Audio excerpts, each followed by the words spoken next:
శుభ్రత లేని వాళ్ళు ఎక్కడ పడితే అక్కడ బట్టలు పడేస్తారు. ఒక పద్ధతి అనేది ఉండనే ఉండదు. ఒళ్ళు శుభ్రంగా ఉండదు, ఇల్లు శుభ్రంగా ఉండదు. ఎక్కడ చూసినా మురికి, ఎక్కడ చూసినా విడిచేసినటువంటి బట్టలు, ఎక్కడ పడితే అక్కడ టవలు పడేస్తారు, విడిచిన బట్టలు పడేస్తారు, చెప్పులు వదిలిపెట్టేస్తారు. బాత్రూమ్ శుభ్రంగా ఉండదు, ఇల్లు శుభ్రంగా ఉండదు.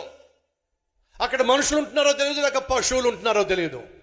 అడుగుతున్నా, నీ ఇంట్లో అడుగు పెడితే ఏం కనిపిస్తుంది? ఎక్కడ పడితే అక్కడ బట్టల, ఎలా పడితే అలా ఉంటుందా ఇల్లు?